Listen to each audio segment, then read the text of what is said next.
Benny, we started this in a basement. In a basement. Show me how you live. Show me how you fight. Let me show you how I fight. This is going out the day after the Olympia. What do you hope happened yesterday? Well, I certainly hope I won. What do you want? Do you want to be a celebrity? Or do you want to be the best player you can be? You say that you're useless to the world if you're not competing, and you need enemies to drive you. Athletes who turn up to compete, they put a bit more effort in. They try to be the best amongst their group. Then there's the athletes who train to win. They train every day, every session, so that they win on match night. And then there are just those very few players who train to dominate. They train so hard that winning is inevitable. The people who win love the climb. And the real mountain has no peak. And so the view is always present the whole way up the climb. That being said, you don't see much progress, the next day. Yeah, you get a pump, and depending on your physical makeup, like if you're overweight, you don't see a pump, which is a bummer. And so if you're overweight, you're not going to get any gratification going to the gym external. You're not going to see anything. So you got to keep going. You got to keep going until you start making some progress. Until you can do a pull-up. Once you can finally do a pull-up, okay. I've heard once that you can't be overweight and do a pull-up. Like it's not possible. So pull-up's a good goal to have. The difference between the champions and the other people, it's here. It's nowhere else. I always say you win a Grand Slam with your mind and you don't win it with your tennis. The tennis is following your mind. I think to win majors, you need to be special. You need to think like a champion. You need to, and you act like you think. So I spot their mentality. What are you thinking in the locker room? What you mean? What are you thinking? What's in your head? Walking out. When you're getting ready. I'm thinking, why do you walk out? I'm just trying to stay calm. I'm trying to keep it playful. I'm trying to be like, this is a spar. Yeah. It's not. And then, there's so many different things out through your head. Yeah. But just keep it simple. Just keep it, let it be. Whatever it is, it is. Let it be. Yeah. It's going on in the exact same corner across the way. Yeah. Do you know what I'm saying? Right. So it's like, who's octagon? They say, yours is that one guy. Yeah. And it's that one guy. It's not. It's your octagon. Let it be known from the bell. Verbalize from the go. But in order for me to get there, I need to descend this one. I need to go down. So that's a false peak. Or technically a false peak would be climbing a mountain, getting to the top of a hill, and realizing that in order to get to the top of the mountain, you need to go back down, to go back up, to go back down. And I think a lot of the time what people have discovered are false peaks. They've achieved something that they thought would bring them a level of success and happiness, and it didn't. Broski, did you watch the Champions League final? Broski, who do you think you're talking to? I'm not a watcher, I'm a player, cuz. Playing in the Champions League of life. Trying to win my own trophies. Not celebrate another man lifting a cup. You say football is life. I say my life is already football. Every day is an away game. I don't do extra time, I do overtime. No blowing the whistle until the job is done. Talent isn't enough. What separates good players from champions is the mindset. Leaders lead. When I hear champion mentality, for whatever reason, Kobe Bryant pops in my head. It's kind of like our be a pro, but for me that champion mentality is how far am I willing to go further than my competitors. You can't get used to it. I always tell everybody that the life that I live, that we're able to live, it's a fairy tale. Like it's a utopia. Like there is some wrong, but there's a lot of right. Yeah. And, too much of any good thing is a bad thing. I tell everybody that, man. That's so real talk. Whether it's the jewelry or the food or the women or the way we travel, whatever it is, man. At any point in time, it could be gone. And it's an interesting question that a lot of guys, in my 20s, I asked myself, at the end of my 20s, I asked myself, who would I be if I was able to determine my life however I wanted? That was a big question. I don't want to be constrained by my habits, by my patterns, by the opinions of others, and that caused me to change myself a lot, and that was great. And now I'm asking myself a deeper question, I think, or maybe just a different question.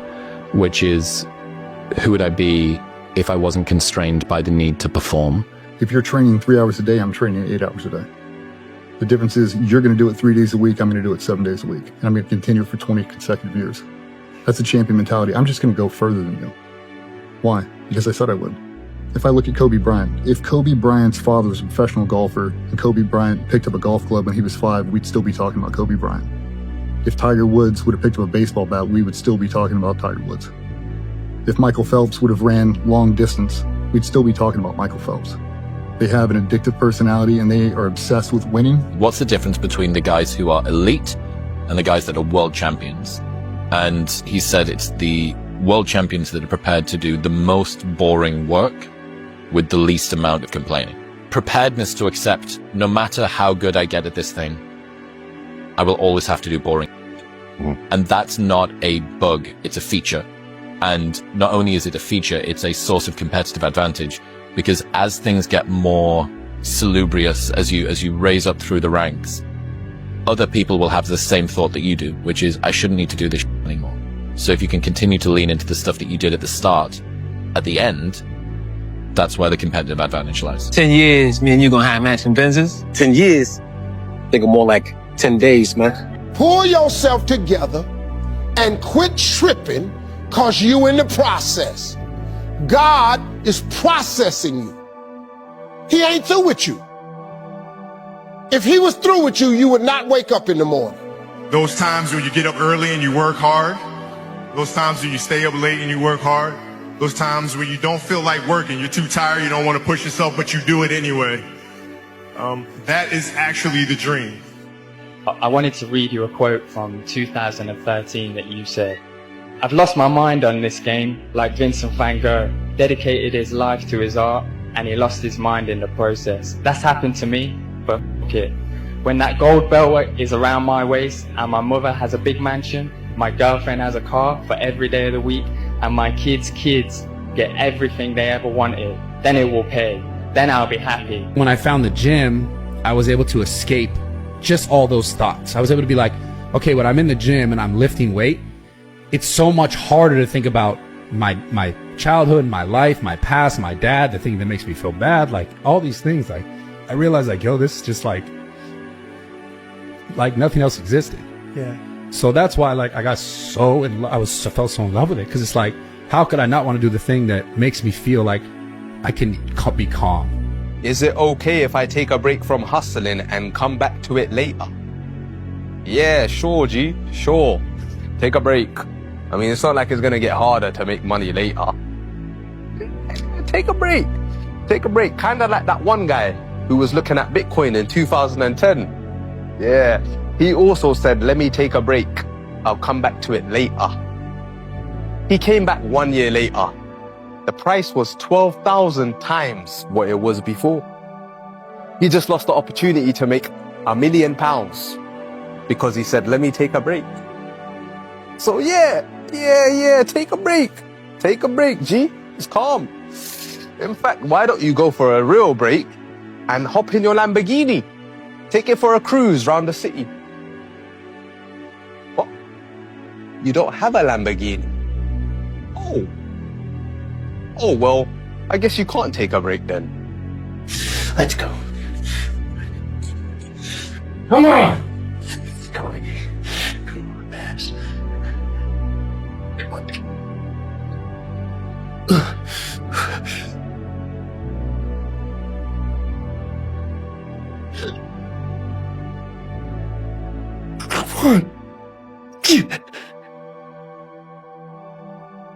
Come on. Come on, Bass. Let's go, baby. Come on.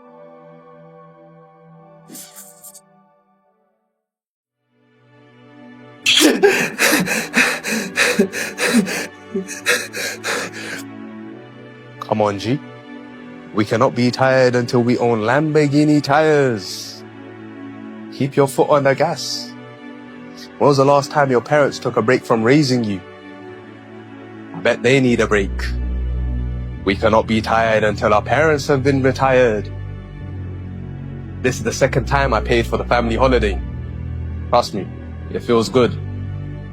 I don't ever want to be in a position where I have to stop. So no, we can't take a break because they locked in. If you want to be great at something, you have to be obsessed with it. And that was the difference between me and the other kids, is that they would go to chess practice, they would maybe even do their homework, but they weren't living and breathing sort of the game in the way that I was. Like, I think about it all the time. Like, I'm thinking about the game while I'm sitting on this chair. Like, I'm still analyzing a game that I played today. Like, it never goes completely out of my mind. Oh, well, not quite your storybook ending, huh? Not for us anyway. But you men played like champions. You never gave up. And champions hold their heads high. What you achieved goes way beyond the win-loss column or what's going to be written on the front page of the sports section tomorrow. You've achieved something that some people spend their whole lives trying to find. What you achieved is that ever-elusive victory within. And gentlemen, I am so proud of you. Sometimes, you know, you look at people and you be like, dang, man, you ain't got no dignity, you ain't got no morals. Like, come on, man. Like, what you gonna stand for if everything is about money? Like, I never was in a sport because of money, you know. Of course, I was in a sport to make money, but I wanted to be a world champion. You know, I wanted to do something that I set my sights out to do as a little boy. And money wasn't the motivation. Me being a world champion was the motivation. Me accomplishing all the things that I've accomplished along the way on my journey, you know, it was extra credit. It was extra credit because it's coming from the hood. It was like, man, I just want to be a world champion because that's just my dream. So when I became a world champion, it was just like, man, all this other stuff is like a cherry on the top. Like, you know what I mean? When we look at Olympic sport at the highest level, there are clearly some athletes who always seem to get it right. For example, Usain Bolt, Olympic 100 meter, 200 meter champion, twice over in the 2008 Beijing Olympics and in the London Olympics. Michael Phelps, the most bemedaled Olympian of all time. These are athletes who clearly get it right, both psychologically and physiologically all of the time. 4 months ago when I took the job at Richmond, I had a plan. That plan failed. I came to coach basketball players and you became students. I came to teach boys and you became men. And for that, I thank you. If someone walked in this door right now and offered me the coaching job at any school in the state of California, you know which team I'd choose? St. Francis. I'm just saying, man. Can you? Richmond. Rich what? Richmond. Rich what? Richmond. Rich what? Richmond. Where we from? Richmond. What's my hometown? Richmond. What we love? Richmond. I did what I set my sights out to do. It was evident that I wasn't gonna let nothing stand in the way of me accomplishing that goal in my life. I was just like, my mom telling me all the time, you need to get a plan B. You need to go to school. Man, you know me in school don't rock. What I'm going to school for? Y'all lay tight. I'm gonna go to school and I'm gonna get in the fight. I'm getting kicked out of college. Like, what? In school? Yeah. Man, I'm gonna make this work. I used to tell her, I'm gonna make this work. It ain't no other way. Wow. It's either this, dead, or jail. Like, it's no other way. Like, this is gonna work. It have to work. I got too many people riding on me. Like, it's going to work. Like, I'm taking it. That's how my mentality was. Like, So they can cut the chain off the door, but they can't make us play. We've decided we're gonna finish what you started, sir.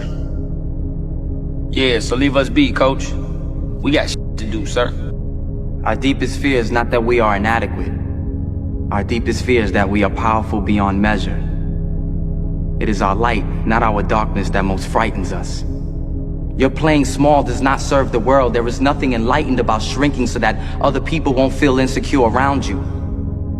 We were all meant to shine as children do. It's not just in some of us, it's in everyone. And as we let our own light shine, we unconsciously give other people permission to do the same, as we are liberated from our own fear. Our presence automatically liberates others. Sir, I just want to say thank you. You saved my life. It's also interesting to note that they have contrasting approaches. Usain Bolt, with all his comedy antics prior to his event when he's on the start line. We've all seen this, okay? Michael Phelps, however, a much different approach. He sits down, he's listening to music, he has a much more cerebral, contemplative approach towards his event, but it's both very effective. Sports psychology may play a part in their preparation for their events, and may be a reason why they're successful. Definitely. Easiest answer to give. This year is just very important to me to really want to bring my best package. You know, it sounds cheesy to say, but I've been working hard, going through a lot of adversities and challenges over the years, and every year's had something kind of like get in my way and felt like it was holding me back. This year's had a few earlier on in the year, but at this point, I'm feeling pretty good, feeling pretty set. So I just want to be able to stride into this one. I want to be able to enjoy it. I want to be able to, you know, get off stage, kiss my wife, hold my baby, know that I became the best in the world and maintained a beautiful relationship through it. That's a really good point. Do you see Truett Haynes do the 10,001, 10,002 pull-ups? Yeah. I had Cam on the show last week, and I'm like completely blown away by what his kids have done. One of them's a ranger. Yeah. And Truett's Truett. Correct. Yeah, it's absurd, dude. I found that quite really interesting. Cam, he sort of really beautifully opened up in a way that I haven't heard him do it before. And he was like, I don't know how I feel about pushing my boys that hard when they were kids. I think most people who say they don't have enemies, they probably don't want to tell others they have the enemy, or they don't want to disclose it. They're great poker players. I don't know a single person that doesn't have an enemy. Everybody does. We're very good at concealing our insecurities, our emotions, our fears, our wildest desires, our enemies or comments that rub us the wrong way, that wire us.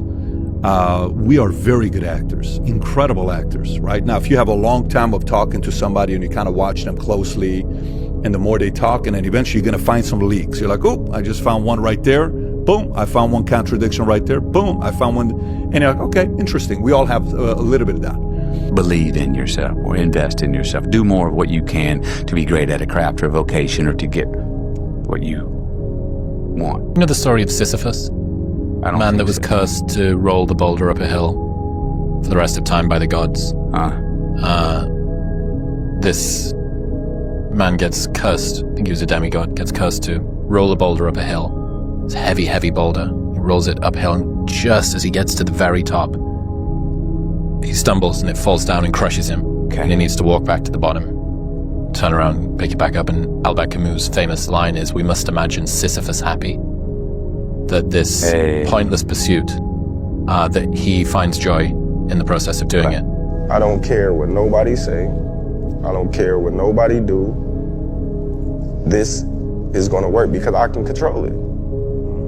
If I can't control it, if I gotta depend on somebody else, then that's one thing. But this right here, it's in my hands.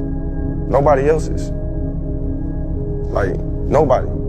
Like, so when I go in that ring, I don't care if you train me like Mike Tyson, Ali, Sugar Ray Robinson. It's on me to go out there and perform. It's on me to beat you as a man. So if I can control that, it's on me. So I knew in my heart and in my mind, like, hey, when in doubt, it's gonna be me against you. And I always said that, even as a young fighter, and they asked me, you know, how do you see this going? Or what if this happened? I said, man, listen, when or doubt, he gonna have to kill me. What happens when things go wrong? Here's another example. In the 2012 Olympics in London, in the soccer final, there were two finalists, Brazil and Mexico. Brazil were the undoubted favorites. They were expected to win. They were the reigning Olympic champions. They were extremely skilled. On paper, they were the best team. Mexico had made it to the final playing well, but they were unfancied. In the final, Mexico went at Brazil in an incredible display of attacking football. It was incredibly impressive to watch. And if you watch the Brazil players, their heads dropped. They seemed slightly defeated. They couldn't understand why they weren't performing as well as they were. Perhaps they were complacent. Perhaps they had expected too much. Perhaps they were overconfident.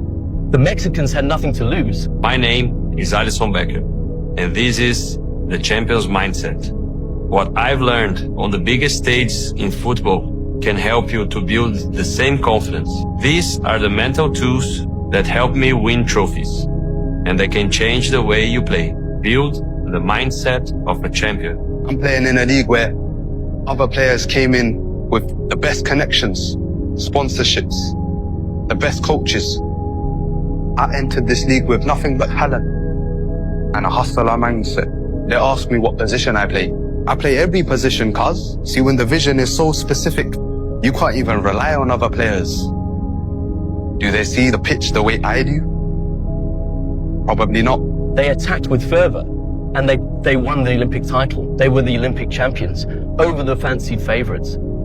Perhaps sports psychology can explain why fancied champions may be overconfident and may fail when they're expected to win. And perhaps why underdogs take on the best and win, despite all the odds.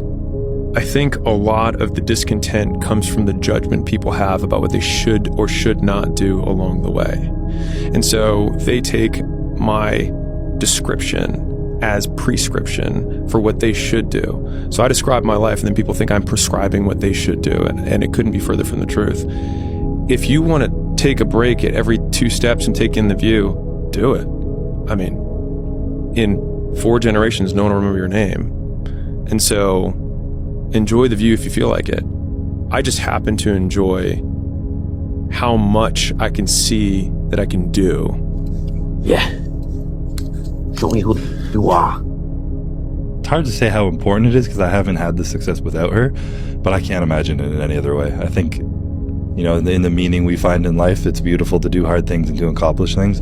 But if you were to do it alone, it's just not the same as being able to share it with someone. I think there's a level of, you know, codependence and regulation that can be healthy and can help you push through, be more present, not have to shut off and numb so much. You know, I think a lot of people who are going through hard things, trying to accomplish really big levels of success, numb a lot to get there. And I think being able to have a partner in which you can regulate yourself with and share and communicate and lean on prevents you from having to numb, brings you closer together, which is its own experience as well as the experience of whatever you're working towards. So it's like double the amount of joy that you get to feel. Growing in 2 ways at once. Exactly, yeah. And who doesn't want a big hug after you accomplish something, you know? Take another example.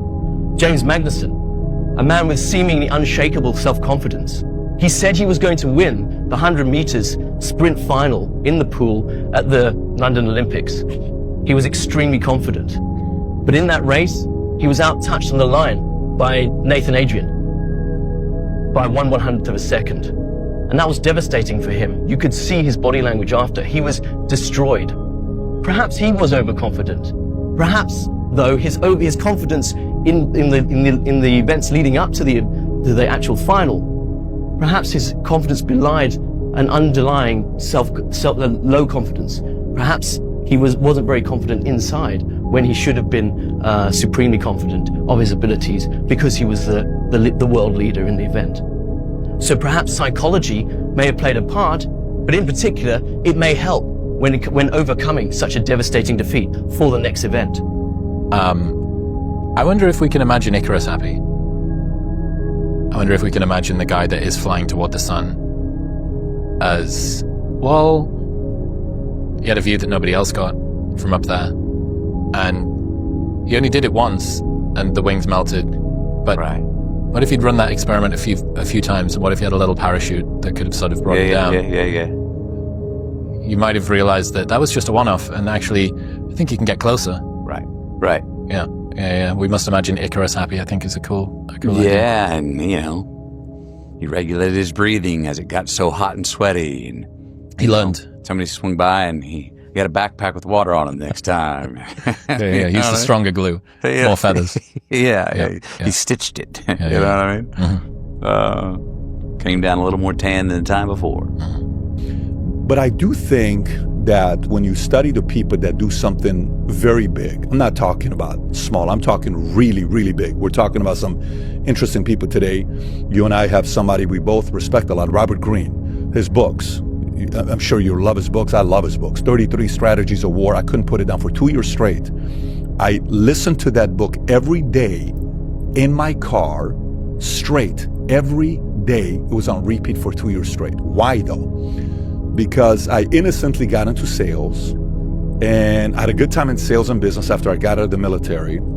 And I wanted to be a bodybuilder, and then I realized I'm 6'4". It's not going to work for bodybuilding to win Mr. Olympia because everybody's 5'8", 5'9", 5'10", maybe 5'11", Ronnie Coleman. But the 6'4" days are behind us. Even Lou Ferrigno didn't win at that height.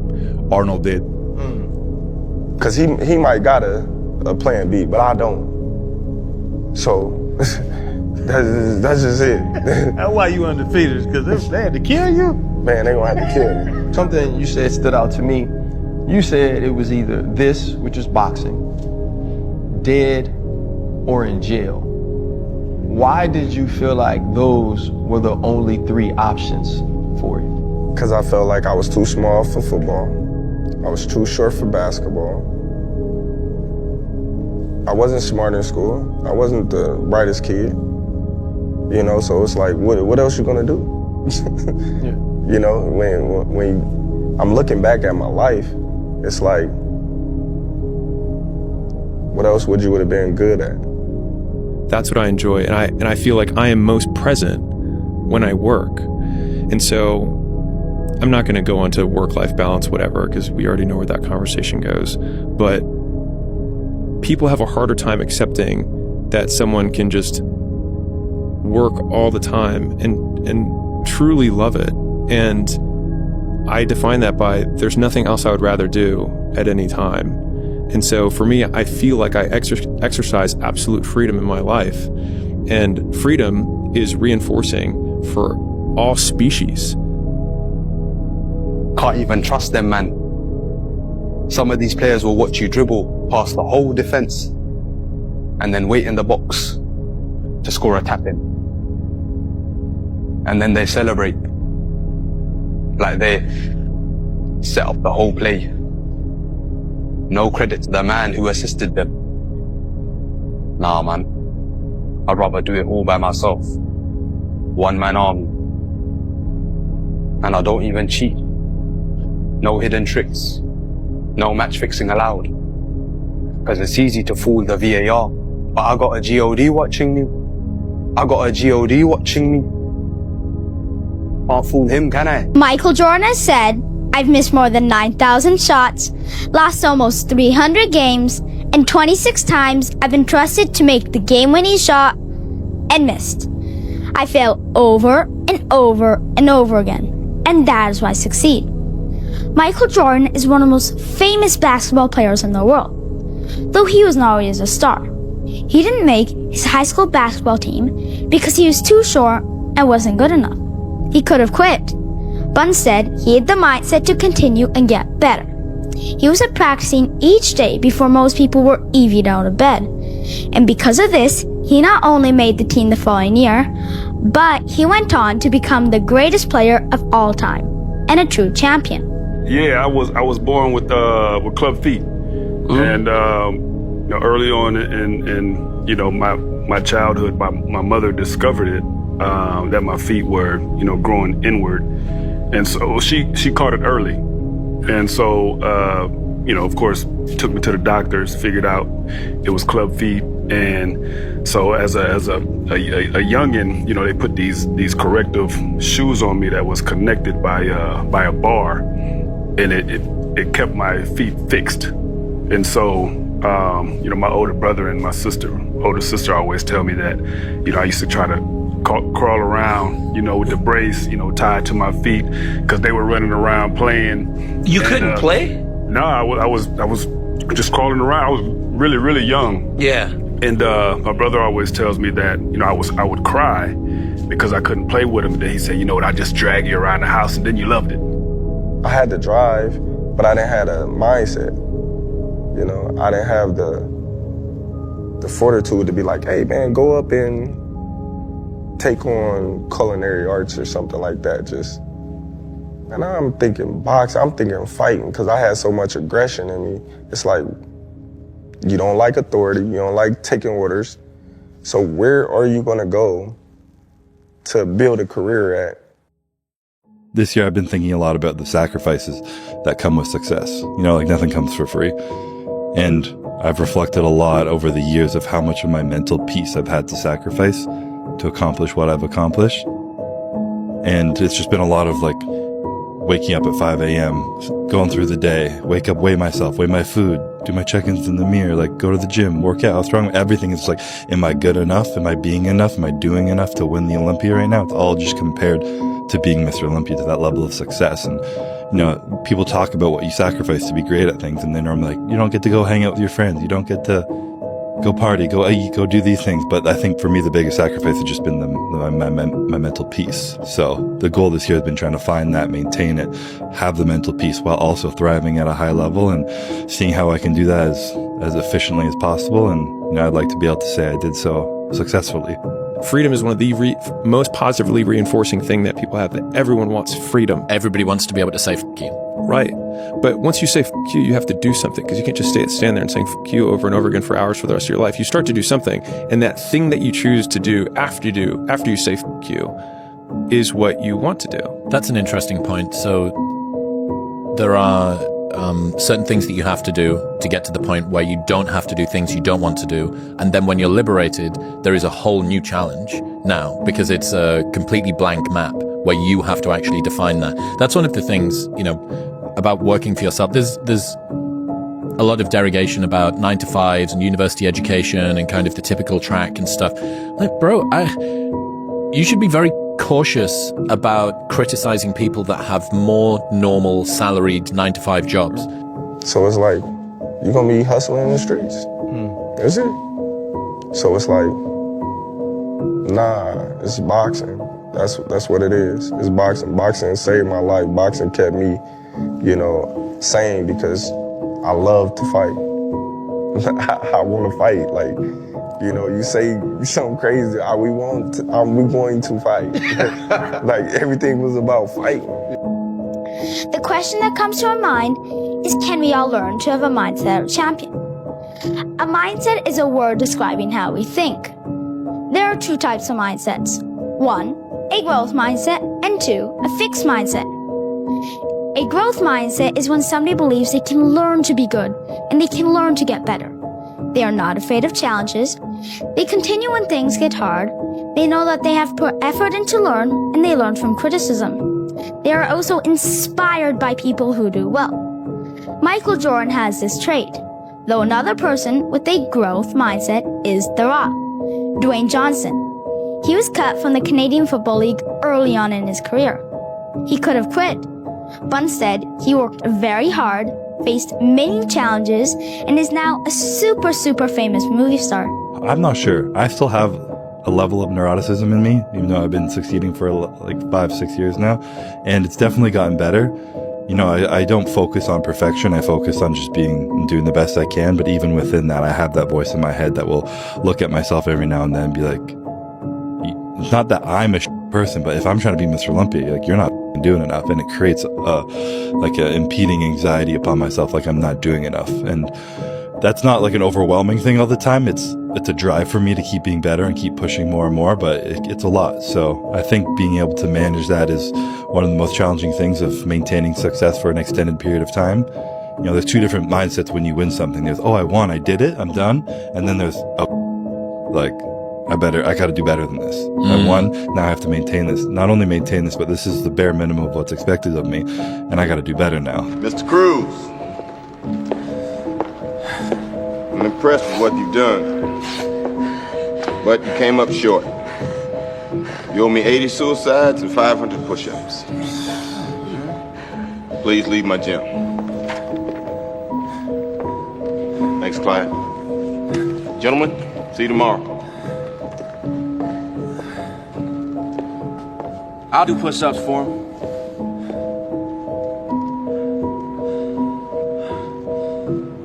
You said we're a team. One person struggles, we all struggle. One player triumphs, we all triumph, right? You know, there is a little something in you that's like, oh man, things could have went a whole lot different. Just say my mother wasn't attentive as she was, and it went prolonged. Then we could be talking about a different story. So I always, ton of credit, to my mom for figuring it out early and set me on the right path to where I could get to the place where I am now. And I don't walk around like I'm the baddest person. I just don't. Going into the Canelo fight and the Errol Spence fight, I had a chip on my shoulder because, for one, Spence is a great fighter. I've been watching Spence and supporting Spence since he was an amateur. And it was just like, man, I've been champ, I've been doing this. But now that I moved up, he have this big marketing machine behind him, building him. I didn't have that. Canelo, same way, had this big marketing machine building him since he was 15. I didn't have that.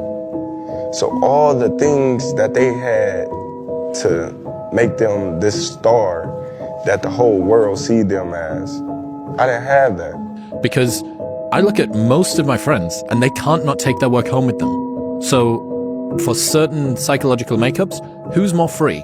The person that actually gets to shut their work laptop at 5 p.m. In France, they've got this new policy now where you can't email staff after, I think it's maybe 5 p.m. or 6 p.m. at night in certain businesses to try and sort of enforce this work-life balance and stuff like that. So for certain people, you're shaking your head. What's your problem? I mean, my first thought was, well, France just took its irrelevant economy and just made it less relevant. And secondarily, the person who made that rule is somebody who fundamentally doesn't understand human behavior. So if they were to pass that rule for me, then what they did is they actually made my life worse. I always say that the only way to know the people is to see them in extreme situations, because, we can talk for 2 hours, we don't know each other really. But when you'll be in trouble, I will know more about you, same about me when I'll be in trouble. And when you are very successful also, that's also how you see the behaviors. And so I test the players in many different situations to know who they are. And of course I discuss with them, and I always say that also my job is not to listen to what they say, but it's to hear what they think, which is different. And to hear what people think, you need not only to listen, you have to listen, it starts with that of course, but they give you a lot of other information throughout the language they use, the body language, the attitudes. I've always relied on logic to make sense of myself and the world. I've been finding that tougher to do lately. Seems to me the facts have become unreliably overrated. How so? What is a fact? Where do we go for the facts? What's the truth? Where do we go for that?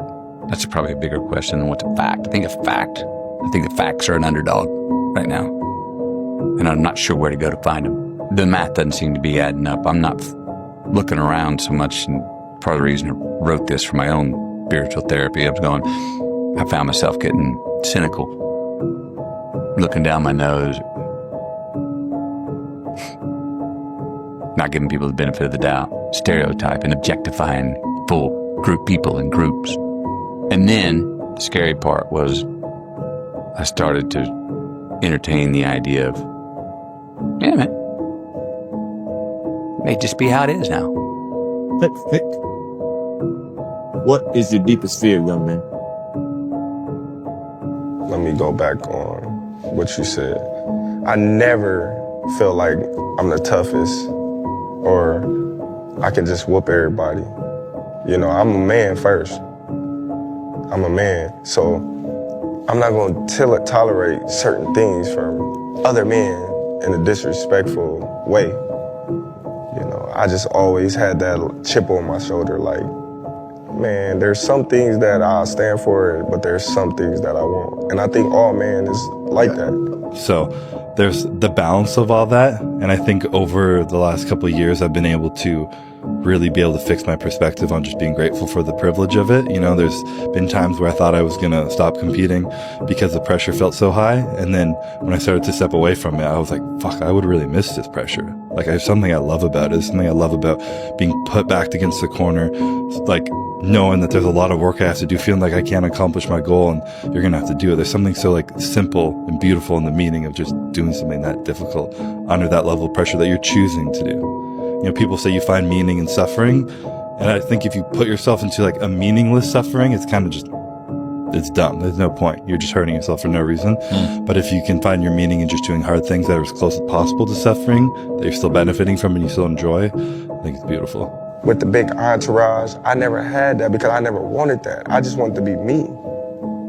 So while everybody is chanting, you know, they names in this big light because they got this big marketing machine and they pushing them down your throat, and in your eyes, oh man, this guy is the biggest star and he's fought the biggest, baddest people on earth, and you ain't fought nobody. Who am I? I'm a champion.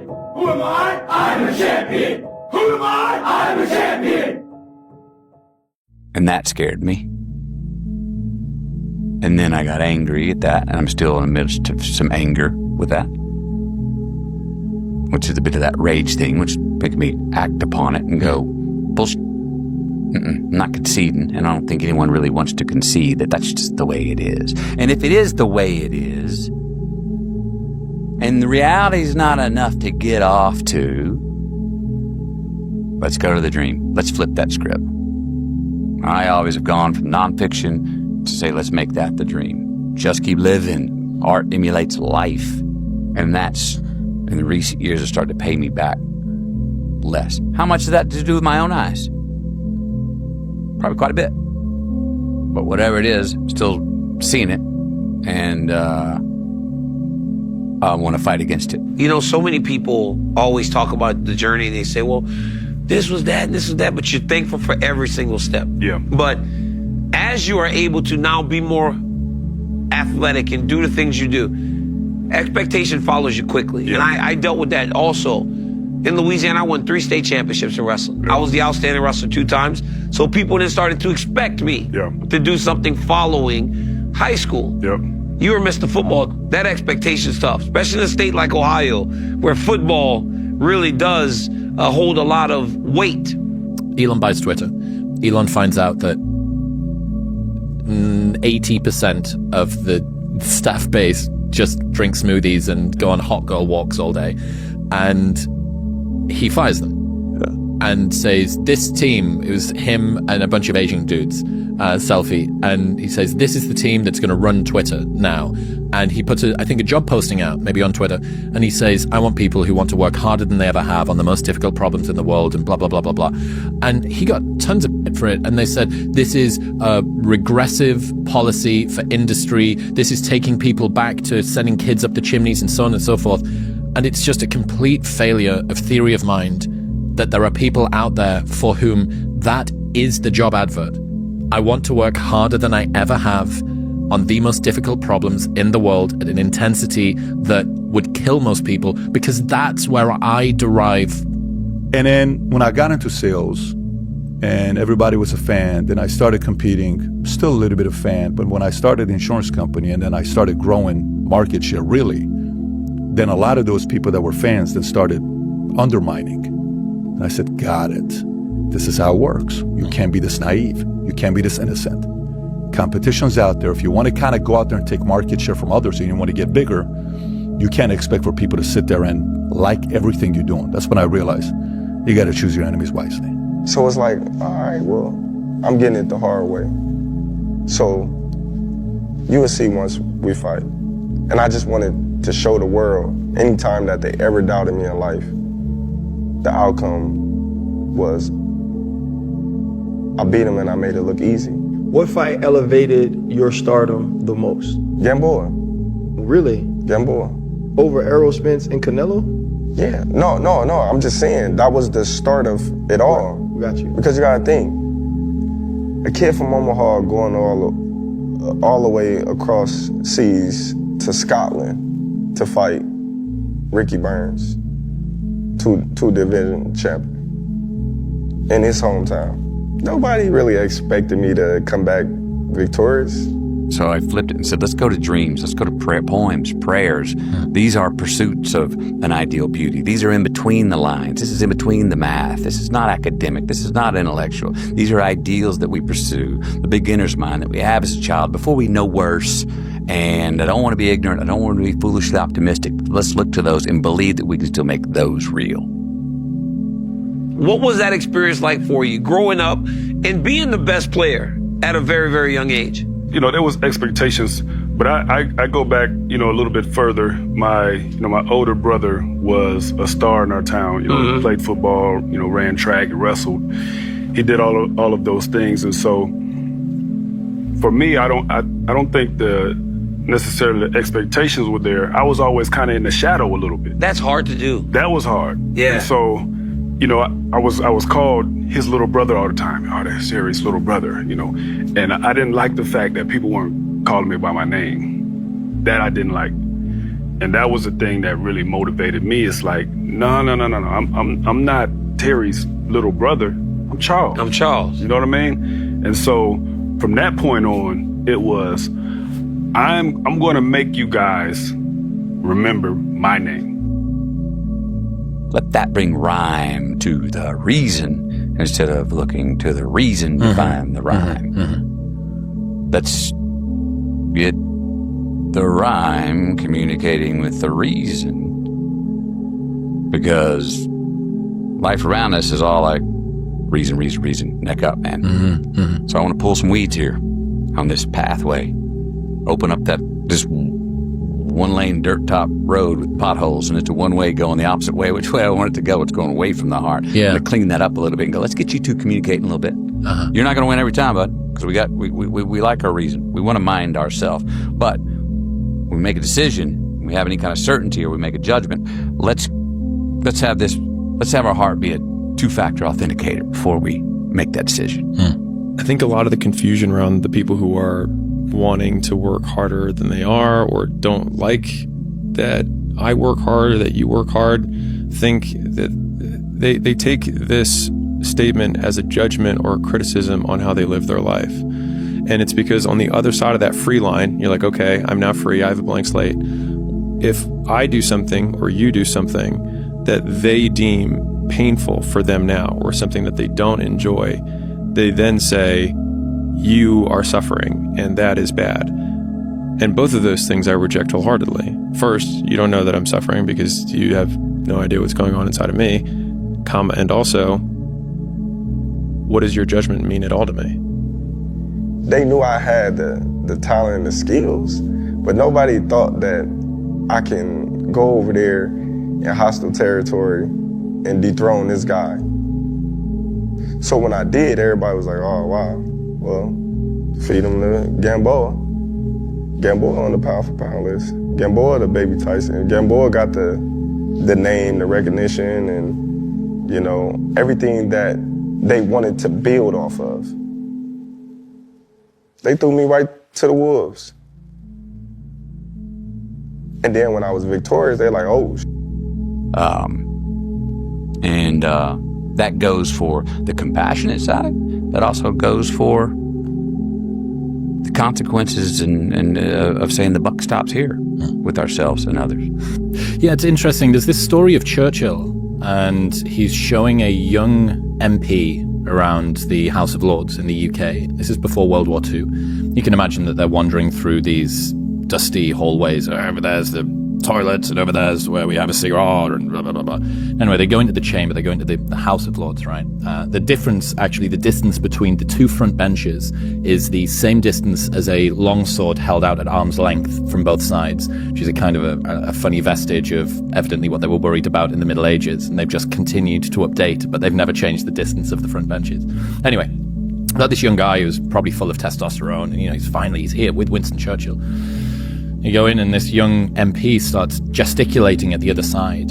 He keeps referring to them as the enemy. Churchill turns to him and he says, "That's the opposition, dear boy. The enemy's behind you." And that's what kind of started me on that track is, one, chasing him, and two, getting off from under a shadow of just being the little brother. And then, once I started coming up, in junior high and people started seeing me and recognize me, then it was like, oh, we got somebody special coming up. This is Charles. And so from there, now there's expectations because I've set out on a path that people can recognize who I am. But that never bothered me because I knew what I wanted to be.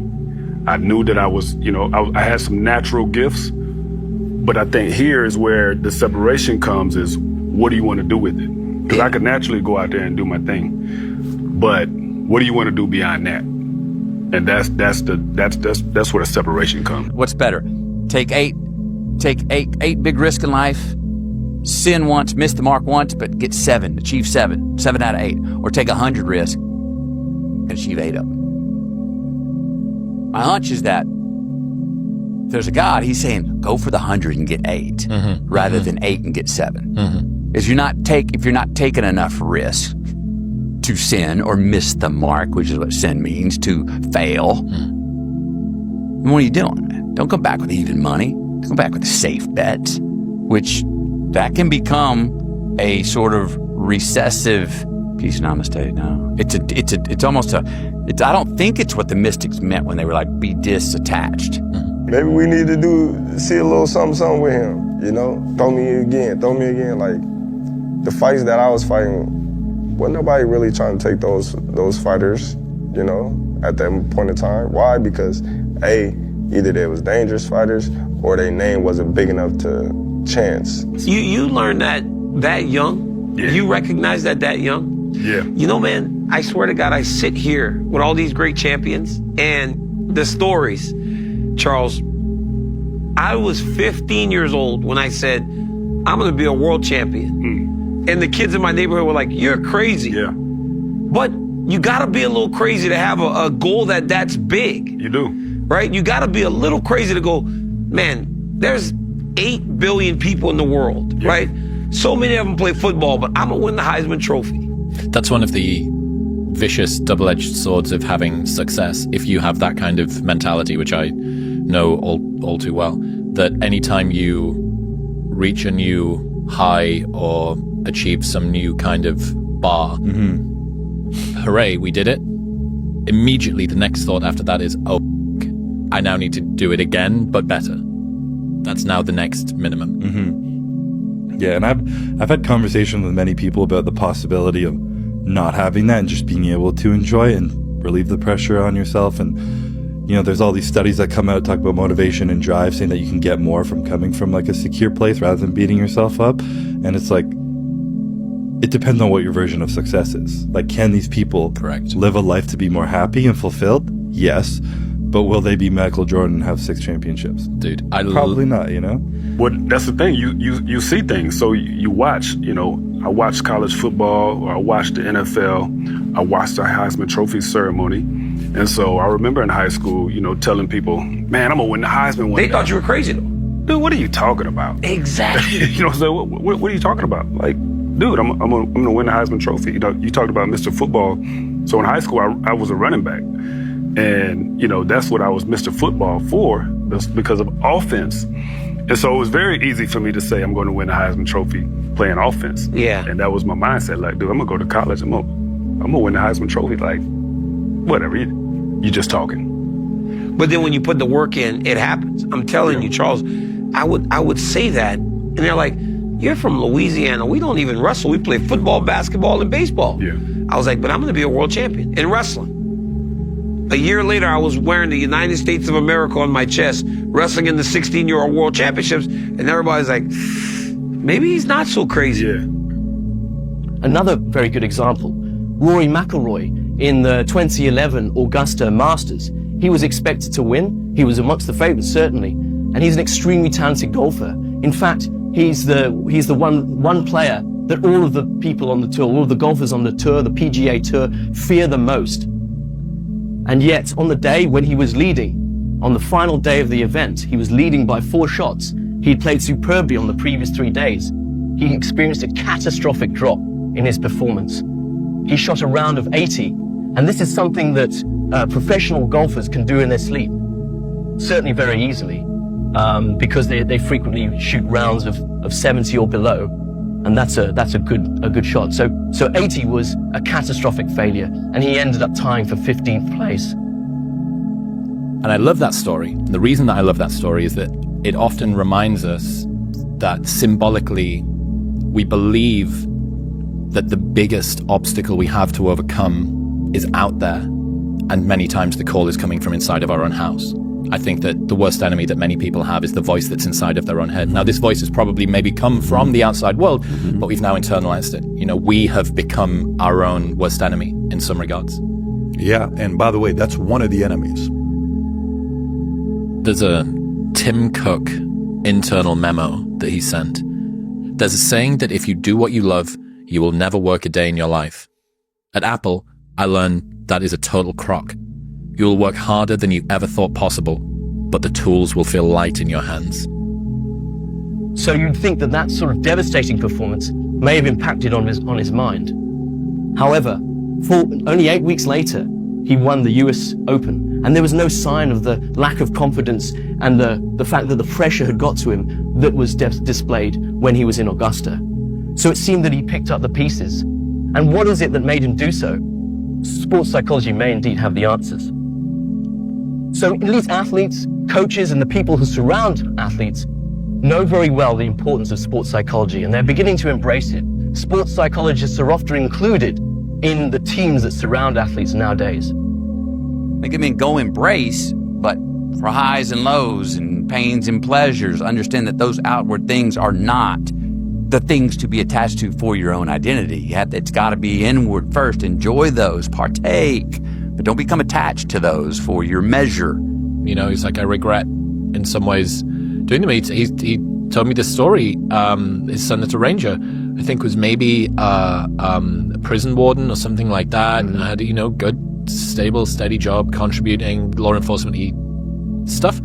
And he came home and said to his dad, he's like, I'm going to apply to ranger school. I'm going to become a ranger. And he's like, well, what, you've got, it's all well and good Cam telling his kids when they're kids, we don't settle for average, you're going to be an overachiever, you're going to work harder than everybody else, we're going to be elite, so on and so forth. But when you're faced with, you're going to maybe enter a kinetic future, the rubber really meets the road with your principles there, right? Because it's your flesh and blood that's on the line. Right, but it was that mindset that separated me, and for you to be able to dream that big is what allows you to go chase down those things, because if you don't have those dreams, it's never reality. Right? It needs to be a reality. And when you're Mr. Football in Ohio, everybody comes knocking. Everybody wants you, but you choose Michigan. Why Michigan? Again, I credit my brother. My older brother was a big Michigan fan growing up. And like I said, for me, he was the first, athlete person that I idolized, because he was right there in the house. You know what I mean? And he fell in love with that winged helmet, at the University of Michigan. And because he liked him, I liked him. I kind of fell in line in that way. And so there's other schools that I liked, but in terms of who I first had a connection with, it was Michigan, and that was because of my brother. And he asked why, and his son said his own words back to him and said, well, we're Haynes, we don't settle for average, we don't, agree with mediocrity, I'm going to be special, elite, blah, blah, blah, blah. And Cam had this sort of moment where he was like, maybe I pushed my kids too far. Maybe I pushed them so far that they didn't feel happy or content with a good, normal job. And what if my son goes off to war and gets killed or injured over there because I've put them in this place. I've been fascinated for a very long time with the price that you need to pay to be somebody that you admire. You know, to be somebody that is an extreme performer, that is in a position that most people would find enviable.